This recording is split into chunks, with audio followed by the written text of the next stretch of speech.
আল্লাহ তাআলা বলেন ওয়াস-সাবিকুনা আস-সাবিকুনা উলাইকাল মুকাররাবুনা ফি জান্নাতিন নাঈম। যারা নাকি অগ্রগামী, ইমানে অগ্রগামী, আমলে অগ্রগামী, আল্লাহর পথে খরচে অগ্রগামী, যারা নাকি নেক কাজে অগ্রগামী, এই সকল অগ্রগামীদের আল্লাহ বলেন ওয়াস-সাবিকুনা আস-সাবিকুন, তারাই হলো জান্নাতের পথে অগ্রগামী। বলি আল্লাহু আকবার। এরাই জান্নাতের পথে অগ্রগামী। উলাইকাল মুকাররাবুন, এরাই আল্লাহর নৈকট্যশীল বান্দা। ফি জান্নাতিন নাঈম, তারাই থাকবে জান্নাতে, তাদের ঠিকানাই হলো জান্নাত। বিভিন্ন তাফসীরের কিতাবে এসেছে যাদের ব্যাপারে এই আয়াতটা নাজিল হয়েছে অগ্রগামী, এর মধ্যে অন্যতম ছিলেন সাইয়্যিদিনা আবু বকর রাদিয়াল্লাহু তাআলা আনহু। বলি আল্লাহু আকবার। যাই হোক, সময় আজকে স্বল্প, মনে করছিলাম আজকে শেষ করব আলোচনা, তো আজকে আর শেষ হবে না। ইনশাআল্লাহ আগামী জুমায় এই সাইয়্যিদিনা আবু বকর রাদিয়াল্লাহু তাআলা আনহু এর বাকি জীবনী, ওনার খেলাফত এবং ওনার কিছু মর্যাদা এবং ওনার আল্লাহর সান্নিধ্যে চলে যাওয়ার ইন্তেকাল নিয়ে আলোচনা করব। সাইয়্যিদিনা আবু বকরের ব্যাপারে আরো অনেকগুলো আয়াত নাজিল হয়েছে, সংক্ষিপ্তভাবে সেটা আগামী জুমায় জানার চেষ্টা করব। ওমা তৌফিক ইল্লা বিল্লাহ। আজকে আমরা এই সাইয়্যিদিনা আবু বকর রাদিয়াল্লাহু তাআলা আনহুর আদর্শ আমাদের গ্রহণ করতে হবে। উনি সকল কিছু তো অগ্রগামী ছিলেন, অগ্রগণ্য ছিলেন, ফার্স্টে উনি সবকিছু গ্রহণ করতেন। কেন? উনি জানতেন এটাই সত্য। সত্যকে গ্রহণ করার মানসিকতা আমাদের তৈরি করতে হবে। তাই ফলোয়ার বেশি হলেই সেটা সত্য এমন নয়, ভিউ বেশি হলেই সেটা সত্য এমন নয়, বরং সত্য সত্যই। মানদণ্ড হলো রসুলের আদর্শ এবং কুরআন, সেটাকে নিয়ে আমরা আমাদের সামনে এগিয়ে যাব। আরেকটি বিষয়, আরেকটি বিশেষ আয়াত যেটা আবু বকর সিদ্দিক রাদিয়াল্লাহু তাআলা আনহুর ব্যাপারে নাজিল হয়েছে, সূরাতুল হাদীদের 10 নম্বর আয়াত, লা ইয়াস্তাউই মিনকুম মান আনফাকা মিন ক্বাবলিল ফাতহি ওয়া ক্বাতাল, যে তোমাদের মধ্যে সমান নয় কারা, যারা নাকি মক্কা বিজয়ের আগে দান করেছে আর মক্কা বিজয়ের পরে যারা দান করেছে। মুফাসসিরিনে কেরাম বলেন সিদ্দিকে আকবর মক্কা বিজয়ের আগে, হিজরতের আগে অনেক সম্পদের অনেক বড় ব্যবসায়ী ছিলেন। আমরা গত জুমায় শুনেছি উনার সকল সম্পদ ইসলামের তরে ব্যয় করে দিয়েছে। যাদের ব্যাপারে আল্লাহ আয়াতটা নাজিল করে দিয়েছেন এর অন্যতম ছিলেন সিদ্দিক আকবর সাইয়্যিদিনা আবু বকর রাদিয়াল্লাহু তাআলা আনহু। বলি সুবহানাল্লাহ।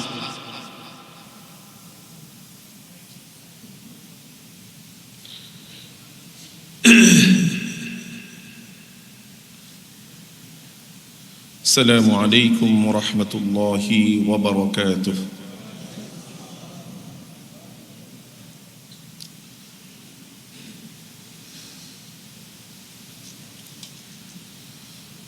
الحمد لله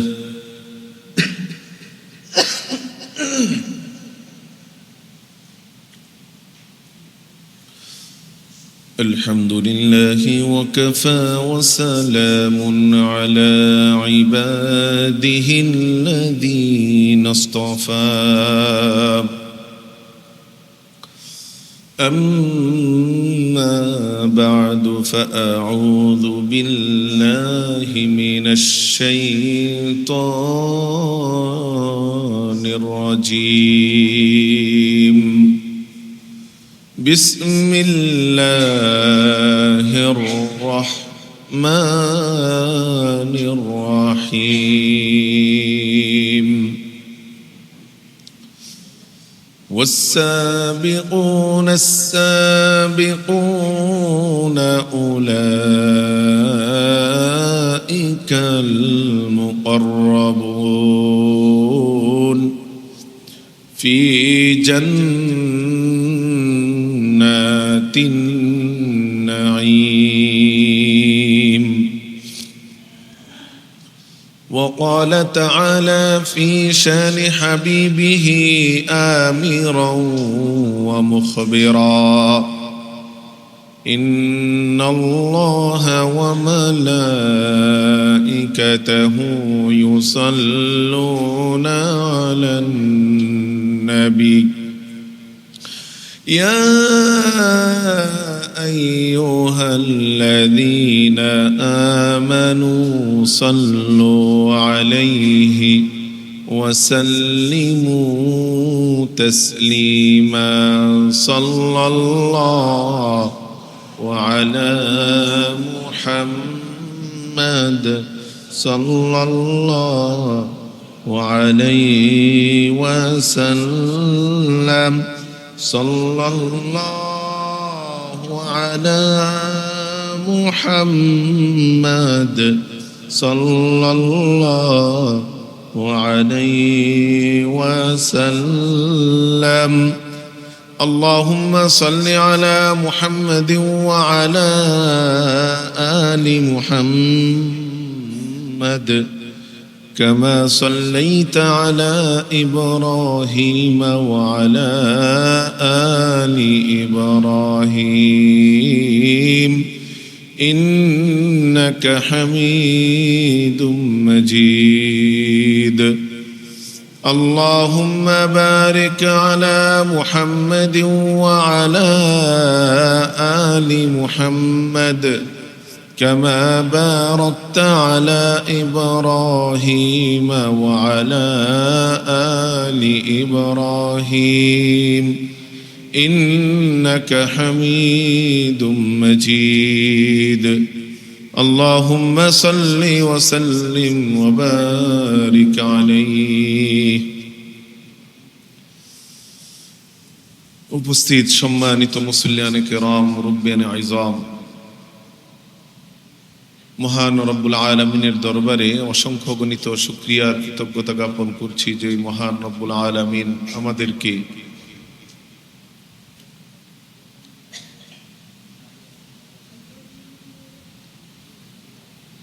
সপ্তাহের অন্যতম শ্রেষ্ঠ একটি দিন জুমার দিনে পৃথিবীর সর্বোৎকৃষ্ট স্থান বাইতুল্লাহ মসজিদে আসার বসার মতো তৌফিকটুকু দান করেছেন সেজন্য সকলেই মনের গহীন থেকে মন উজাড় করে দিয়ে কালিমাতুশ শুকর একবার পড়ি আলহামদুলিল্লাহ।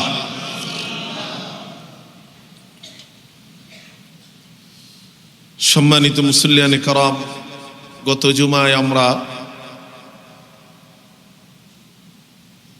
এই পৃথিবীর সর্বোৎকৃষ্ট সর্বশ্রেষ্ঠ সাধারণ মানুষের মধ্যে যার মর্যাদা, নবীদের পরে যার স্থান, সিদ্দিকে আকবর সাইয়্যিদিনা আবু বকর রাদিয়াল্লাহু তাআলা আনহু এর জীবন চরিত নিয়ে, জীবন আদর্শ নিয়ে কিছু আলোকপাত করেছি। আজকেও ইনশাআল্লাহ সাইয়্যিদিনা আবু বকর রাদিয়াল্লাহু তাআলা আনহু এর জীবনীর কিছু অংশ আলোচনা করব। ওয়া তৌফিক ইল্লা বিল্লাহ।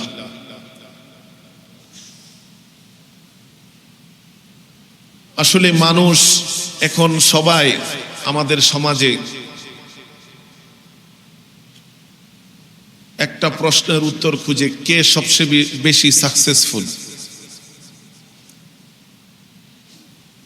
সাকসেসফুল সে তার জীবনে, সাকসেসফুল তার ব্যবসায়, সাকসেসফুল তার পারিবারিক জীবন, তার সম্পদে, সাকসেসফুল তার সম্মানে, মর্যাদায়। সর্বক্ষেত্রে মানুষ সাকসেসফুল যিনি তাকে খুঁজে এবং তাকে অনুসরণ করার চেষ্টা করে যে সে কিভাবে তার জীবনে সফল হয়েছে, আমিও তার পদাঙ্ক অনুসরণ করব। তো এই পৃথিবীর সাধারণ মানুষের মধ্যে যারা সাকসেসফুল হয়েছিলেন, সফল হয়েছিলেন, নবী রাসূলের পরে এর সর্বশ্রেষ্ঠ সাকসেসফুল মেন হলেন সাইয়্যিদিনা আবু বকর রাদিয়াল্লাহু তাআলা আনহু। বলি আল্লাহু আকবার। তাই ওনার পদাঙ্ক যদি, ওনার আদর্শ যদি আমরা অনুসরণ করি, অনুকরণ করি, আমরাও আমাদের জীবনের প্রতিটি ক্ষেত্রে সাকসেসফুল হতে পারবো, সফল হতে পারবো। আমরা আমাদের জীবনকে দুনিয়া এবং আখিরাতে সর্বশ্রেষ্ঠ জীবন হিসেবে পরিগণিত করতে পারবো। এজন্য প্রথম থেকে নিয়ত থাকা দরকার যা শুনবো কমপক্ষে সেটা আমলের নিয়তে শুনবো, যে সেটা যেন আমরা আমল করতে পারি। সাহাবীদের জীবন আদর্শ, খুলাফায়ে রাশিদিনের জীবন আদর্শ শুধু এজন্য শুনবো না যে কিছুক্ষণ শুনলাম, এক কান দিয়ে ঢুকলো আরেক কান দিয়ে বের হলো, বরং প্রতিটা কথা ঘটনা তার আদর্শ যেন আমি আমার জীবনে বাস্তবায়ন করতে পারি বা কতটুকু পেরেছি, সেটা যেন হয় আমাদের লক্ষ্য। আল্লাহ তাআলা আমাদেরকে খুলাফায়ে রাশিদিনদের জীবন আদর্শ মেনে দুনিয়া এবং আখিরাতে সফল হওয়ার তৌফিক দান করে দিন, সকলে বলে আমিন। আমরা বিগত জুমায় শুনেছি যে সাইয়্যিদিনা আবু বকর রাদিয়াল্লাহু তাআলা আনহু, ওনার আসল নাম ছিল আব্দুল্লাহ। আবু বকর হলো ওনার উপনাম। আবু বকরের তিনটি কারণে তাকে আবু বকর ডাকা হতো। এক নম্বর হলো উনি ছোট উটের বাচ্চাকে ভালোবাসতেন এবং আদর স্নেহ করতেন। ছোট উটের বাচ্চার আরবি হলো বিক্র, সেখান থেকে তাকে বলা হয় আবু বকর, ছোট উটের বাচ্চার বাবা। যেমনি ভাবে আবু হুরায়রা রাদিয়াল্লাহু তাআলা আনহুকে বলা হতো বিড়ালের বাবা। দুই নম্বর আরেকটি কারণ ছিল যে জাহিলি যুগেই আবু বকরকে আবু বকর নামে ডাকতো, কেননা তিনি জাহিলি যুগ থেকেই সকল ভালো কাজে, কল্যাণ কাজে অগ্রগামী ছিলেন, বলি সুবহানাল্লাহ। তিন নম্বর একটি কারণ হলো বকর মানে অগ্রগামী হওয়া। যেহেতু আবু বকর রাদিয়াল্লাহু তাআলা আনহু ইসলামে অগ্রগামী ছিলেন, সর্বপ্রথম মুসলমান ছিলেন পুরুষের মধ্যে, এবং সর্বপ্রথম ছিলেন খলিফায়ে রাসূলুল্লাহ সাল্লাল্লাহু আলাইহি ওয়াসাল্লামের ক্ষেত্রে। রসুলের একমাত্র সহচর ছিলেন, রসুলের সর্বশ্রেষ্ঠ বন্ধু ছিলেন। এই সব কিছুতে আবু বকর তার জীবনকে বিলিয়ে দিয়েছেন ইসলামের তরে, দিনের তরে, তার সম্পদকে অকাতরে দান করে দিয়েছেন ইসলামের তরে। সেজন্য আবু বকর রাদিয়াল্লাহু তাআলা আনহু, যিনি সব কিছুতে অগ্রগামী ছিলেন, আবু বকর মানে অগ্রগামীর বাবা, এজন্যই তাকে আবু বকর রাদিয়াল্লাহু তাআলা আনহু বলে ডাকা হতো, বলি সুবহানাল্লাহ। আমরা এও শুনেছি যে আবু বকর রাদিয়াল্লাহু তাআলা আনহু এর ষষ্ঠ পূর্বপুরুষ আর প্রিয় নবী সাল্লাল্লাহু আলাইহি ওয়াসাল্লামের ষষ্ঠ পূর্বপুরুষ একই ছিলেন, অর্থাৎ রাসূলের বংশেই মূলত সাইয়্যিদিনা আবু বকর রাদিয়াল্লাহু তাআলা আনহু ছিলেন।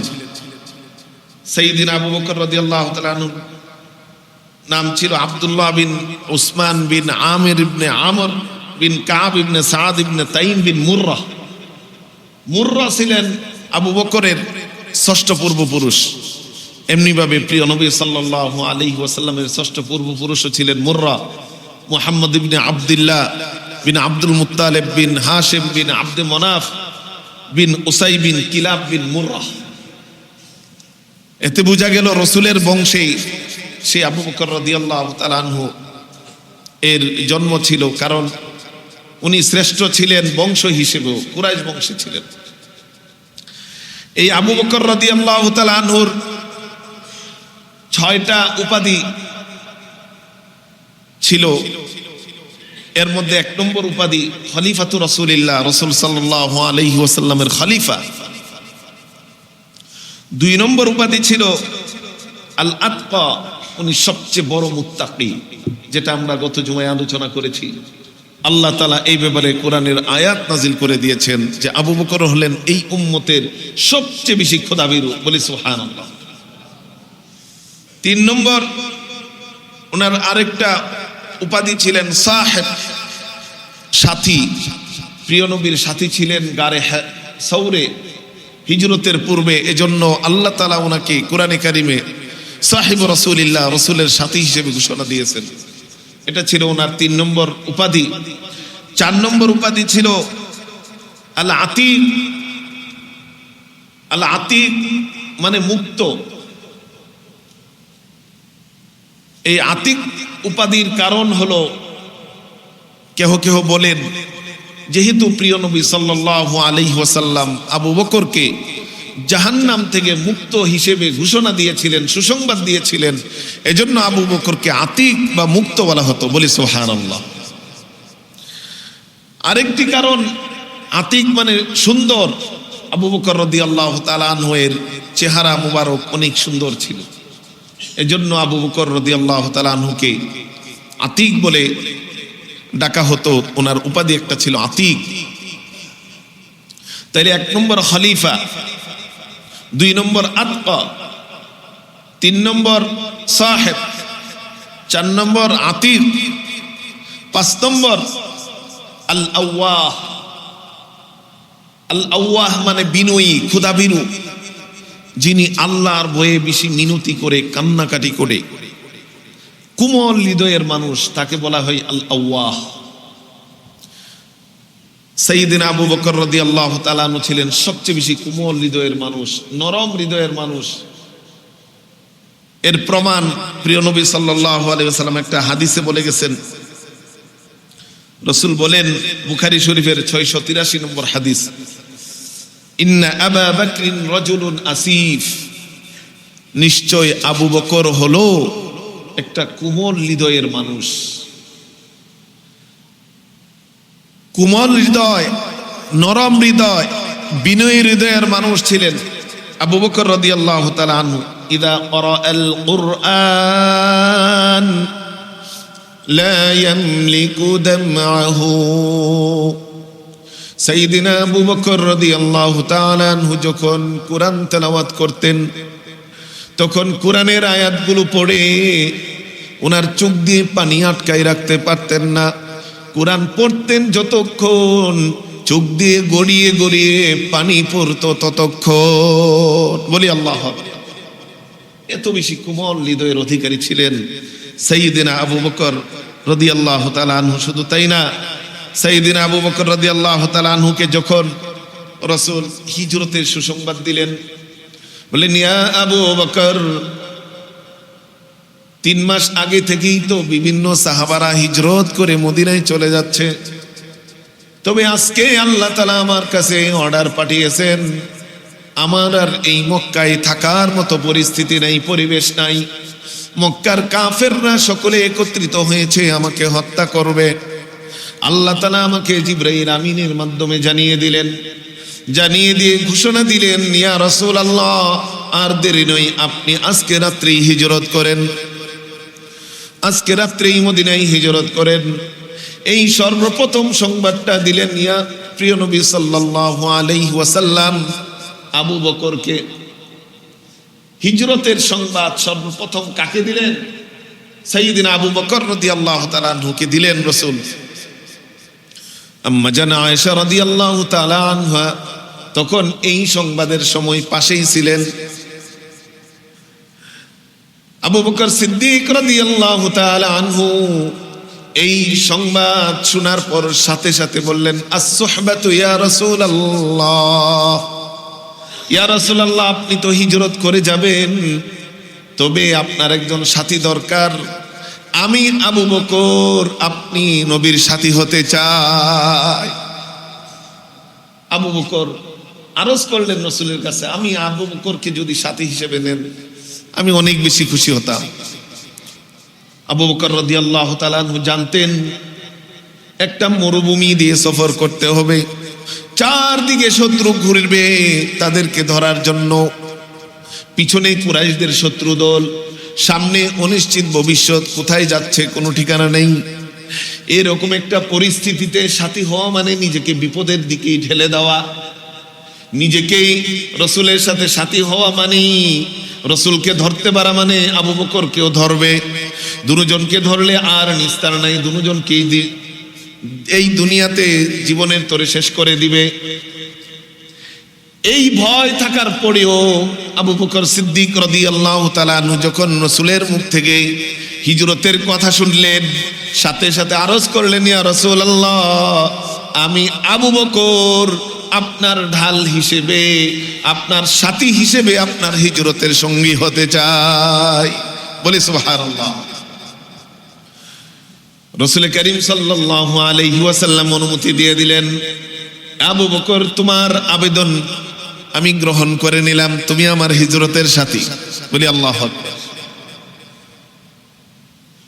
যে আবু বকর সিদ্দিক রাদিয়াল্লাহু তাআলা আনহুর ব্যাপারে রাসূল বলেছেন, লাউ ইত্তাখাযতু খালিলান মিন আহলিন নাস লাত্তাখাযতু আবা বকরিন খালিলা।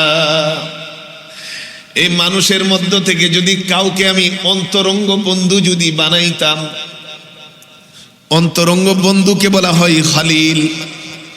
আল্লাহ তাআলার দুইজন অন্তরঙ্গ বন্ধু ছিলেন, একজন হলেন খলিলুল্লাহ ইব্রাহিম আলাইহিস সালাতু ওয়াস সালাম, আর দ্বিতীয়জন হলেন আমাদের নবী, প্রিয় নবী সাল্লাল্লাহু আলাইহি ওয়াসাল্লাম।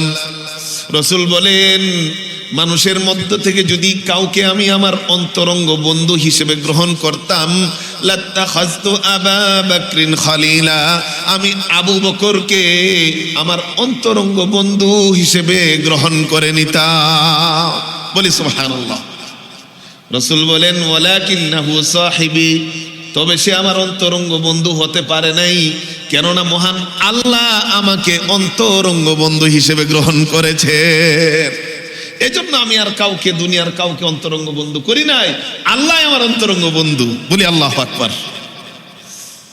তাইলে বোঝা গেল কি, যদি অন্তরঙ্গ বন্ধুর স্থান থাকতো তাইলে আবু বকরের মর্যাদা রাসূল এই হাদিসের মাধ্যমে বুঝিয়ে দিয়েছেন যে কত নিকটে ছিল, কত অন্তরের কাছাকাছি ছিল। সেই আবু বকর রাদিয়াল্লাহু তাআলা আনহুকে হিজরতের অনুমতি দিয়ে দিলেন।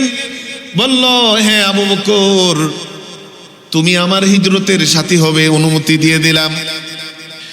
এই অনুমতি পাওয়ার পর আবু বকর রাদিয়াল্লাহু তাআলা আনহু এর দু চোখ দিয়ে গড়িয়ে গড়িয়ে পানি পড়তেছে, এমন কান্না করতেছে। আম্মা জান আয়েশা রাদিয়াল্লাহু তাআলা আনহা বলেন যে আমি এমন ভাবে কান্না করতে দেখেছি, মা শাআরতু আহাদান কাত্তুন ক্বাবলাল ইয়াউম, যে আমি আজকের আগে কোনোদিন এমন কাউকে দেখি নাই, ইয়াবকি মিনাস সুরুর, যে খুশিতে কান্না করে, যা আমি আবু বকরকে হিজরতের সাথী হতে পেরে খুশিতে এত বেশি কান্না করেছিল। বলি সুবহানাল্লাহ। আয়েশা রাদিয়াল্লাহু তাআলা আনহা বলেন, মা শাআরতু কাত্তুন ক্বাবলা যালিকাল ইয়াউম আন্না আহাদান ইয়াবকি মিনাল ফারাহ, যে মানুষ খুশিতে যে কান্না করে, এটা আমার আজকের আগে থেকে কোনো অনুমানযোগ্য ছিল না, অনুধাবনযোগ্য ছিল না। আমি জানতাম না খুশিতে এত কান্না করতে পারে। রাসূলের হিজরতের সাথী হওয়ার অনুমতি পাওয়ার পর আবু বকর আমার বাবা, সে এত বেশি কান্না করেছিল। বলি আল্লাহু আকবার। কেমন কোমল হৃদয়ের ছিলেন সাইয়্যিদিনা আবু বকর রাদিয়াল্লাহু তাআলা আনহু। ওনার বলছিলাম যে ওনার 6টি উপাধি। কয়টি উপাধি? 1 নম্বর ছিল খলিফাতুর রাসূলিল্লাহ, 2 নম্বর আল আতকা, 3 নম্বর সাহেব রাসূলিল্লাহ ফিল গার, 4 নম্বর হলো আল আতিক, 5 নম্বর হলো এই আল আওয়াহ। আল আওয়াহ মানে কোমল হৃদয়ের অধিকারী। উনি অন্তরটা খুব নরম ছিল, হৃদয়টা অনেক বেশি বিনয়ী ছিল, যে কোনো ছোট্ট কারণে কান্না করে দিত, আল্লাহর কাছে বেশি বেশি কান্নাকাটি করতেন, রুনাজারি করতেন। এজন্য ওনাকে আল আওয়াহ, বিনয়ী, ক্রন্দনকারী, কোমল হৃদয়ের অধিকারী হিসেবে তাকে লকব দেওয়া হতো। বলি সুবহানাল্লাহ। 6 নম্বর আরেকটি উপাধি আমরা সকলেই জানি, as-সিদ্দিক, মহা সত্যের সমর্থনকারী, সত্যের অধিকারী ছিলেন সিদ্দিক আকবর রাদিয়াল্লাহু তাআলা আনহু। যে সিদ্দিক আকবর রাদিয়াল্লাহু তাআলা আনহু ইসলামের কথা শুনে দ্বিধা করেন নাই যে ইসলাম গ্রহণ করব কি করব না। মানুষের জন্য অপেক্ষা করে নাই যে দেখি না আরো কয়েকজন আগে ইসলাম গ্রহণ করুক তারপরে। মানে আমাদের সমাজে যেটা ভাবি যে একটা জিনিস নতুন কিছু যদি আসে, যে দেখি আরো কয়েকজন কি করে, আগে অবস্থাটা পর্যবেক্ষণ করি তারপরে আমি সেটা দেখব। আবু বকর কোনো দ্বিধা করেন নাই। অন্য মানুষ সেটা গ্রহণ করবে কি করবে না সেটা উনি পর্যবেক্ষণ করে নাই। উনি দেখেন নাই যে এটার ভিউ কত হাজার, দেখেন নাই এটার ফলোয়ার্স কত হাজার। উনি বুঝতে পেরেছেন সত্য, সেটা একজন হলে উনি সত্য হিসেবে গ্রহণ করেছেন। এই জন্যই ওনাকে সিদ্দিক বলা হয়েছে। বলি আল্লাহু আকবার। আল্লাহ তাআলা সূরাতুজ জুমারের 33 নম্বর আয়াত নাজিল করে দিয়েছেন সাইয়্যিদিনা আবু বকরের এই সিদ্দিক সত্যবাদিতার ব্যাপারে। আল্লাহ তাআলা বলেন ওয়াল্লাযী জাআ বিস-সিদকি ওয়া সাদ্দাকা বিহি উলাইকা হুমুল মুত্তাকুন। যারা নাকি সত্য নিয়ে এসেছে আর সত্যকে বিশ্বাস করেছে, সমর্থন করেছে, তারাই হলো মুত্তাকি। এখানে মুফাসসিরিনে কেরাম বলেন সত্য নিয়ে যিনি এসেছেন তিনি হলেন প্রিয় নবী সাল্লাল্লাহু আলাইহি ওয়াসাল্লাম। আর সত্যকে যিনি বিশ্বাস করেছেন, নির্দ্বিধায় যিনি গ্রহণ করেছেন, তিনি আর কেউ নয় সাইয়্যিদিনা আবু বকর রাদিয়াল্লাহু তাআলা আনহু। উনাদের ব্যাপারে আল্লাহ তাআলা এই আয়াত নাজিল করে দিয়ে বলেন উলাইকা হুমুল মুত্তাকুন। এরাই হলো মুত্তাকি, যারা সত্যকে নির্দ্বিধায় গ্রহণ করে। বলি সুবহানাল্লাহ।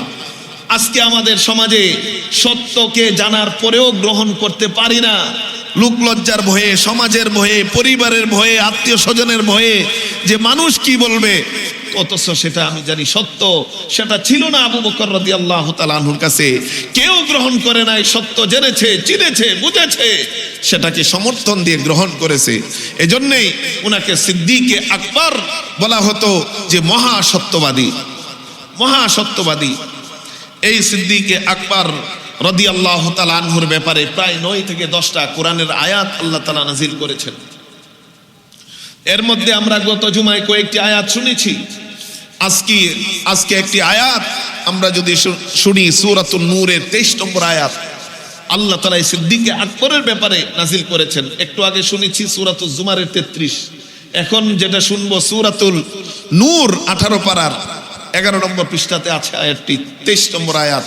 আল্লাহ তাআলা বলেন ওয়ালা ইয়াতানি উলুল ফাদলি মিনকুম ওয়াস-সাআতি আন ইউতু উলিল কুরবা ওয়াল মাসাকিন ওয়াল মুহাজিরিন ফি সাবিলিল্লাহ আলা তুহিব্বুনা আন ইয়াগফিরাল্লাহু লাকুম। আল্লাহ তাআলা সিদ্দিকে আকবর রাদিয়াল্লাহু তাআলা আনহুর ব্যাপারে আয়াত নাজিল করে দিয়েছেন। সেই আয়াতের শানে নুজুল হলো সাইয়্যিদিনা আবু বকর রাদিয়াল্লাহু তাআলা আনহুর সবচেয়ে পবিত্রতম কাছের কন্যা আয়েশা সিদ্দিকা রাদিয়াল্লাহু তাআলা আনহা, যিনি ছিলেন প্রিয় নবী সাল্লাল্লাহু আলাইহি ওয়াসাল্লামের সহধর্মিণী। এক যুদ্ধের মধ্যে আয়েশা রাদিয়াল্লাহু তাআলা আনহা দল থেকে পিছনে পড়ে গেছিলেন। পিছনে পড়ে যাওয়ার পর মুনাফিকরা সেই কুৎসা রটিয়ে দিয়েছে, অপবাদ রটিয়ে দিয়েছে যে আয়েশা এই যুদ্ধের ময়দান থেকে, যুদ্ধের দল থেকে আলাদা হয়ে গেছে পর পুরুষের সাথে সময় কাটানোর জন্য। বলি নাউজুবিল্লাহ। এই অপবাদ যখন ছড়িয়ে দিয়েছে, মুনাফিকরা চতুর্দিকে ছড়িয়ে গেছে। বাস্তবতা ছিল আয়েশা রাদিয়াল্লাহু তাআলা আনহা উনি নিজের প্রয়োজন সারার জন্য একটু ভিতরে গেছিলেন, জঙ্গলের ভিতরে গিয়েছিলেন। আসার পর উনি পথ হারিয়ে ফেলেছেন, দল হারিয়ে ফেলেছেন, আর তাদেরকে পান নাই। এজন্য আয়েশা সিদ্দিকা রাদিয়াল্লাহু তাআলা আনহা দল থেকে অনেক পিছনে পড়ে গেছিলেন। এদিকে মুনাফিকরা ছড়িয়ে দিল যে আয়েশা রাদিয়াল্লাহু তাআলা আনহা বিভিন্ন অপকর্মে জড়িয়ে পড়েছে। বলি নাউজুবিল্লাহ। এই কথা শোনার পর প্রিয় নবী সাল্লাল্লাহু আলাইহি ওয়াসাল্লামের মনে এত বেশি কষ্ট পেয়েছেন, মনে হচ্ছে ওনার আসমানটা ওনার উপর ভেঙে পড়েছে। আয়েশার বাবা আবু বকর এই আয়েশার সাথে কোনো কথা বলে না, বলে যাও, যতদিন পর্যন্ত রাসূল তোমার প্রতি সন্তুষ্ট না হবেন, আয়েশা তোমার প্রতিও আমি সন্তুষ্ট না, তুমি আমার সাথে কোনো কথা বলবা না। বেশ কিছুদিন যাওয়ার পর এত বড় পরীক্ষা আল্লাহ তাআলা আয়েশা রাদিয়াল্লাহু তাআলা আনহাকে নিয়েছেন। কোন তাফসীরে এসেছে 20 দিন পর, কোন তাফসীরে এসেছে 1 মাস পর।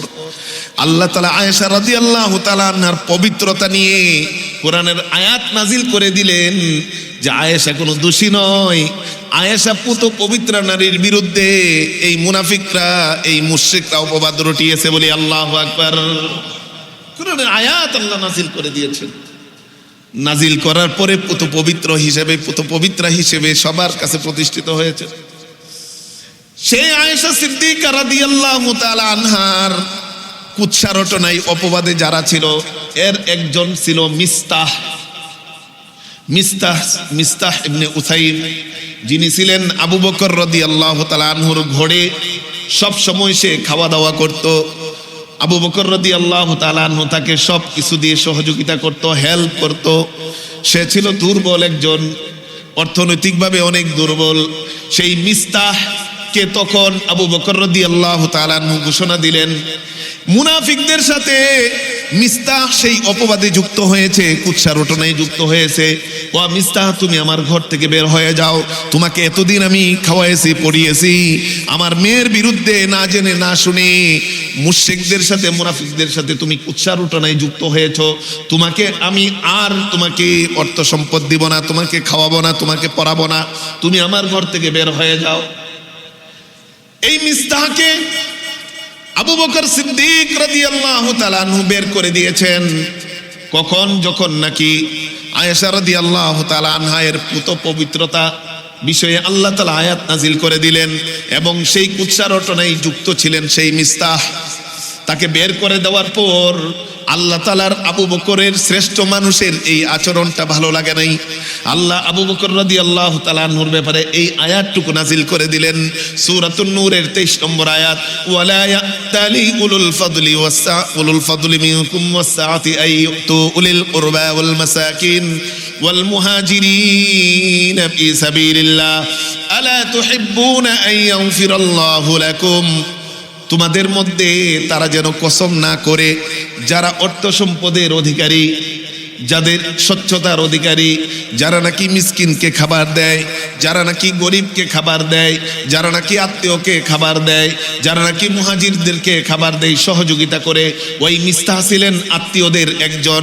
সেই মিস্তাহকে বের করে দেওয়ার পর আল্লাহ আয়াত নাজিল করে দিলেন যে তোমাদের মধ্যে কেউ যেন কসম না খায় যে তারা এই গরিবদেরকে, আত্মীয়দেরকে, এই মুহাজিরদেরকে কিছুই দিবে না, এইভাবে যেন সে কসম না খায়। এই কথা বলার পর আল্লাহ পরের অংশ বলেন, আলা তুহিব্বুনা আইয়াগফিরাল্লাহু লাকুম। ও আবু বকর, আমি জানি অনেক বেশি কষ্ট পেয়েছো, তোমার মেয়ে, পুত পবিত্র মেয়ের বিরুদ্ধে যারা অপবাদ রটিয়েছে তাদের বিরুদ্ধে কষ্ট পেয়ে মিস্তাহকে বের করে দিয়েছো। ও আবু বকর, তোমরা কি চাও না আল্লাহ তোমাকে ক্ষমা করে দি? বলি আল্লাহু আকবার। আল্লাহ বলেন, আলা তুহিব্বু আইয়াগফিরাল্লাহু লাকুম, যে আবু বকর তুমি কি চাও না আল্লাহ তোমাকে মাফ করে দিক? আয়াত শোনার পরে সিদ্দিক আকবর রাদিয়াল্লাহু তাআলা আনহু সাথে সাথে বললেন, ওয়াল্লাহি ইন্নী লা উহিব্বু আইয়াগফিরাল্লাহু লি, আল্লাহর কসম আমি চাই আল্লাহ যেন আমাকে ক্ষমা করে। অন্তর্ভুক্ত করে নিলেন যেই মিস্তাহকে বের করে দেওয়া হয়েছিল, আল্লাহ তাআলা এই আবু বকরকে ক্ষমা করার জন্য। আবু বকর সিদ্দিক রাদিয়াল্লাহু তাআলা আনহু কোনো অপরাধ ছিল না সেখানে, শুধুমাত্র অন্যকে ক্ষমা করলেও নিজে ক্ষমা পাওয়া যায়। যদিও তার আমার কোনো অপরাধ নাই, একজন অপরাধ করছে আমার সাথে, অন্যায় আচরণ করছে, আমার সেখানে অপরাধ নাই, তারপরেও যদি আমি ক্ষমা করে দেই আল্লাহ আমাকে ক্ষমা করে দিবেন। বলি আল্লাহু আকবার।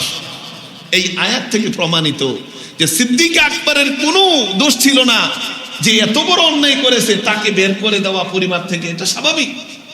কিন্তু যেহেতু উনি শ্রেষ্ঠ মানুষ, তার আদর্শ কিয়ামত পর্যন্ত সকল মুসলমানরা গ্রহণ করবে, এই আদর্শ যেন গ্রহণ করে। কেউ অপরাধ যদি করে তার অপরাধ ঢেকে দিয়ে ক্ষমা করে দাও, আল্লাহ তোমাকে ক্ষমা করে দিবেন। বলি সুবহানাল্লাহ। এই আদর্শ আবু বকর রেখে গিয়েছেন, তার ব্যাপারে আল্লাহ এই আয়াতটুকু নাজিল করে দিয়ে ঘোষণা দিয়েছেন যে আবু বকরও ক্ষমা পেয়েছে, মিস্তাহও ক্ষমা পেয়েছে। যারাই নাকি কিয়ামত পর্যন্ত অপরাধীকে ক্ষমা করে দিবে আল্লাহ তাদেরকেও ক্ষমা করে দিবেন। বলি সুবহানাল্লাহ। এই সিদ্দিক আকবর রাদিয়াল্লাহু তাআলা আনহু এর ব্যাপারে আরো কয়েকটি আয়াত নাজিল হয়েছে। এর মধ্যে একটি অন্যতম আয়াত হলো সূরাতুল ওয়াকিয়ার 10 থেকে 12 নম্বর আয়াত। আল্লাহ তাআলা বলেন, ওয়াস-সাবিকুনা আস-সাবিকুনা উলাইকাল মুকাররাবুনা ফি জান্নাতিন নাঈম।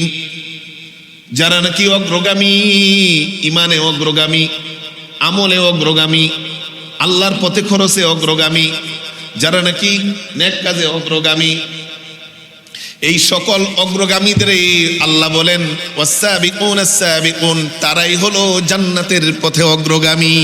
বলি আল্লাহু আকবার। এরাই জান্নাতের পথে অগ্রগামী। উলাইকাল মুকাররাবুন, এরাই আল্লাহর নৈকট্যশীল বান্দা। ফি জান্নাতিন নাঈম, তারাই থাকবে জান্নাতে, তাদের ঠিকানাই হলো জান্নাত।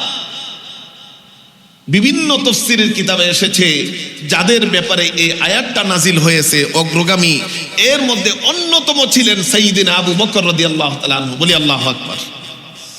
যাই হোক, সময় আজকে স্বল্প, মনে করছিলাম আজকে শেষ করব আলোচনা, তো আজকে আর শেষ হবে না। ইনশাআল্লাহ আগামী জুমায় এই সাইয়্যিদিনা আবু বকর রাদিয়াল্লাহু তাআলা আনহু এর বাকি জীবনী, ওনার খেলাফত এবং ওনার কিছু মর্যাদা এবং ওনার আল্লাহর সান্নিধ্যে চলে যাওয়ার ইন্তেকাল নিয়ে আলোচনা করব। সাইয়্যিদিনা আবু বকরের ব্যাপারে আরো অনেকগুলো আয়াত নাজিল হয়েছে, সংক্ষিপ্তভাবে সেটা আগামী জুমায় জানার চেষ্টা করব।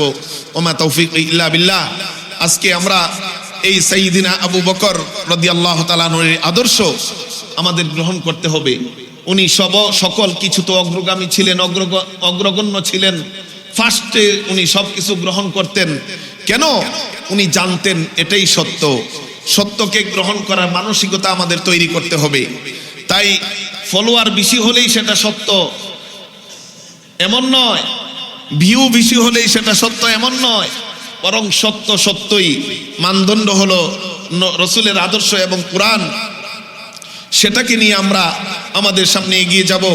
আরেকটি বিষয়, আরেকটি বিশেষ আয়াত যেটা আবু বকর সিদ্দিক রাদিয়াল্লাহু তাআলা আনহুর ব্যাপারে নাজিল হয়েছে, সূরাতুল হাদীদের 10 নম্বর আয়াত, লা ইয়াস্তাউই মিনকুম মান আনফাকা মিন ক্বাবলিল ফাতহি ওয়া ক্বাতাল, যে তোমাদের মধ্যে সমান নয় কারা, যারা নাকি মক্কা বিজয়ের আগে দান করেছে আর মক্কা বিজয়ের পরে যারা দান করেছে।